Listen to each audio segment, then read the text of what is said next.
Hey there, how's it going? It's currently 7:39 p.m. on what is a Friday evening. I'm just kind of stressing myself out right now. I don't know why.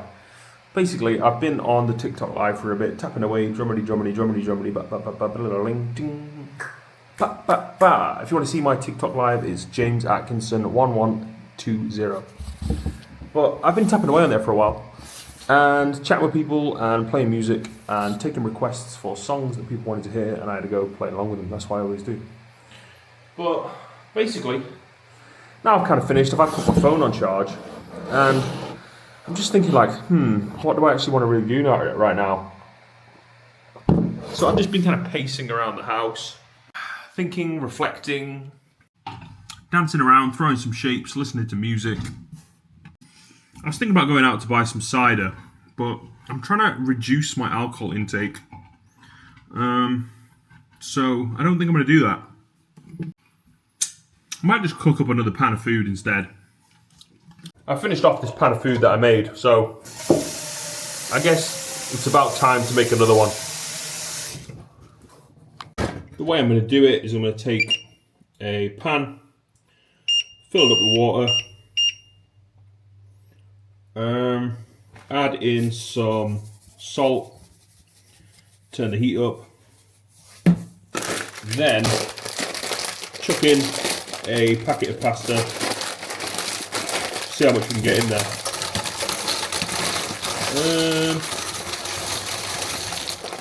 That'll do. Throw in about half a packet of pasta, and I'm going to let that cook up for a bit. I'm going to throw in with that a whole block of cheese, and I think about 2 tins of chopped tomatoes. Going to chuck them in as well. Then just add a little bit of chili powder and cook it all up. A 1-pot pasta meal ready to go. I don't know if this is going to be too much cheese. Maybe I'll just use a half block. We'll see what it looks like after I've chopped it up. It probably is a bit too much. I don't want to overdo it with the cheese. Even good things, sometimes you can have too much of a good thing. A good thing like cheese. Cheese is, in my opinion, a good thing. Even though it does use the produce of cows, and they do have questionable treatment, I do still like cheese, which, you know, maybe sort of like from a sort of moral perspective, I agree the most with veganism. And you know what? I used to actually practice being a vegan way back when I lived in London when I was about 18, 19, 20 years old. I had a pretty good go at being a vegan. And, well, I ended up going back to eating meat, back to eating dairy, back to eating everything. But I do have a goal currently, which is to try and reduce not only my alcohol consumption, also my consumption of animal products. So I think that'll be my new goal that I'm going to start off basically when I get to London. When I get to London, I'm going to have new rules. And the new rules are going to be no meat, no dairy. I'm probably going to struggle with that one. No alcohol. I'm definitely going to struggle with that one. But you know what? I reckon it'll be worth it. I wouldn't mind losing, a little bit of weight. So I definitely need to adjust my diet towards a healthier kind of diet. It's not necessarily that veganism is healthier or that eating meat is healthier.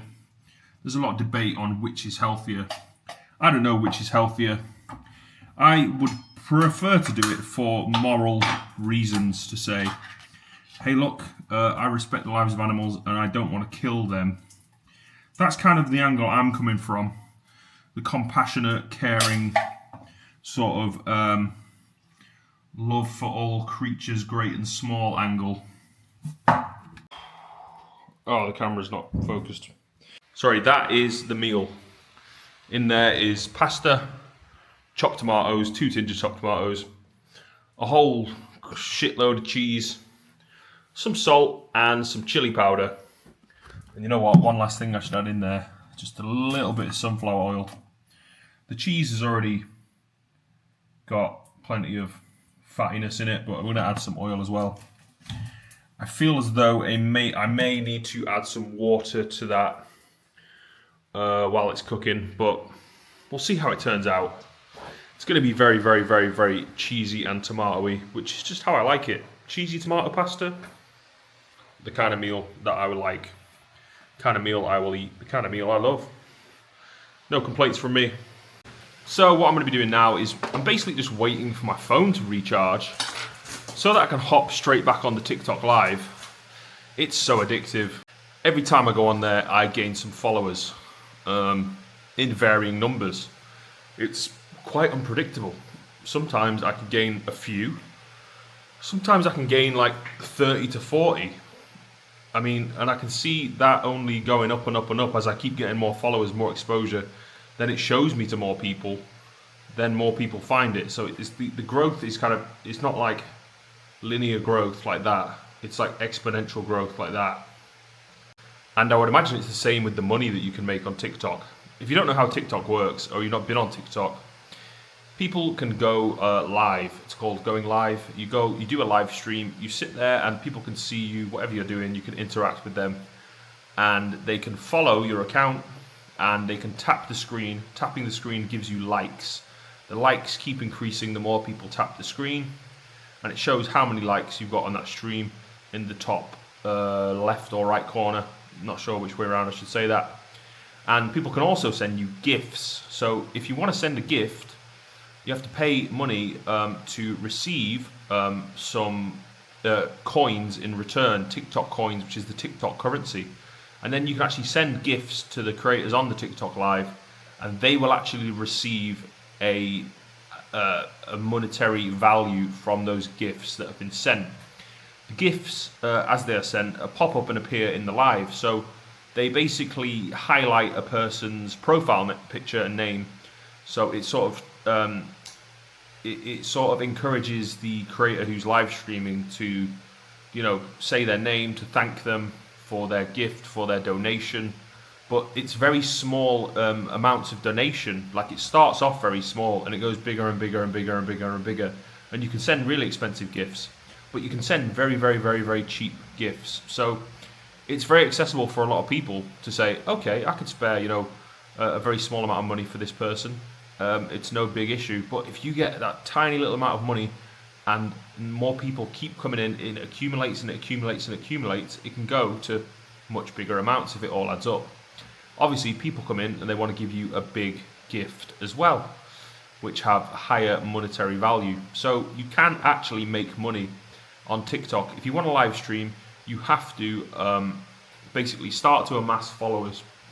And the way that you amass followers on TikTok is initially you have to post TikToks to your TikTok channel. So you just post little videos of you doing whatever you want, and you've got to keep gaining followers. I had to gain 500 followers until I unlocked the ability to go live. For some people, I think it's 1,000 followers. Some people told me it's 1,000 followers. I think when I Googled it, it said 1,000 followers, but for some reason, it only required me to have 500. But as soon as you unlock the ability to go live, then you can start streaming to your audience, you can start interacting with them, and random people will come in and out of your stream. They'll chat to you, they'll interact with you, they'll follow you, they'll like the stream, they will send you gifts, and it's very interactive like that. So I have the philosophy that I should, in some sense, provide value, not only for the people who watch, but for myself. So because I like to play drums, I sit there with my practice pad and I tap away on my practice pad. Basically just have it on my lap like this.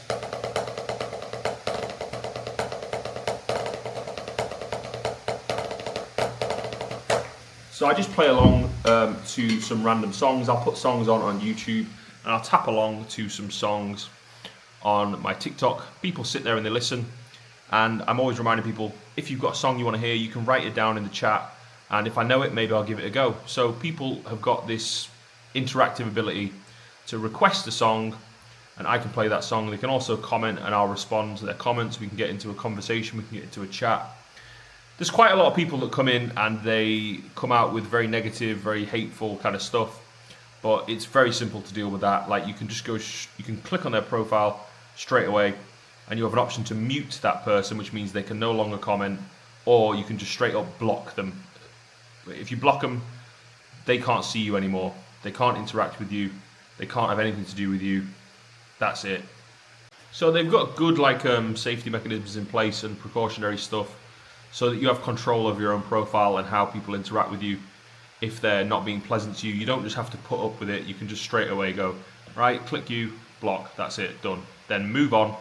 And that's what I do, just move on, focus on the positive people, keep playing another song, another song, another song, another song. And that's what I kind of do, just keep playing music, keep tapping along.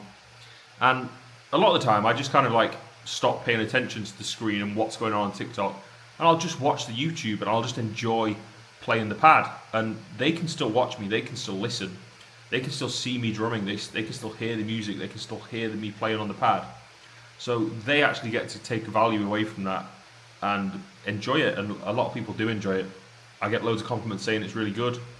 I'm really grateful whenever people say that. I get some compliments that are really nasty, but those people don't stick around very long. I think most people who are on TikTok now understand what TikTok is about. It's usually people who are new to it, or people who have very low amounts of followers.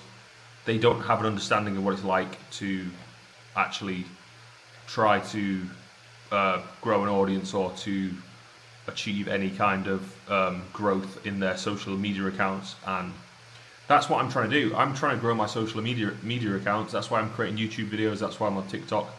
I'm trying to further engage with people. I want people to further engage with me. I want to have some kind of internet presence that is actually doing me favors out in the real world, because I realize just how important it is and how useful it is. It's the most valuable thing you can have now, is to be to have a social media presence. And I chose YouTube and TikTok because those are the ones that I gravitate towards. Those are the ones that I actually like. I'm not that interested in some of the other kind of social medias that are available. But I am a big fan of YouTube, and I am a big fan of TikTok. I've been watching YouTube for the longest time. I've not been watching TikTok for very long. I only joined it pretty recently. But when I started watching people's lives and I realized what you could actually do on there, I was like, wow, this is so awesome. There's so many people doing so many cool things. So now I spend loads of time watching other people's lives on TikTok. And eventually, after I just spent lots and lots of time getting sort of drawn into it and being like, wow, this is so awesome. Eventually I just thought, I want to give it a go. And then that's exactly what I did. So I thought, all right, I'll hop on, I'll see what I can do. I experimented with loads of different things. First of all, I just sat there and tried chatting to people, just saying, hello, how's it going? Chatting with random people. Eventually, got a bit bored of that. Then I started reading books, because I was reading books all the time anyway. So I just opened my book, read it out loud to the people on TikTok. Eventually got pretty bored of that. Then finally I started thinking, well, I've got this practice pad here on the floor, and I play drums. I'm pretty good at drums. I think I'm pretty good at drums because I did drum lessons for 10 years. Then I went to university and got taught music at a degree level. Then I spent years playing live with a succession of different bands all over the world, basically. So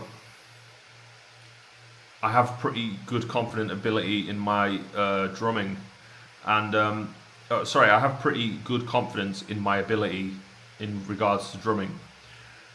But I basically had taken a back seat on drumming for the last sort of couple of years, and I sort of lost focus on what I really cared about in terms of playing music.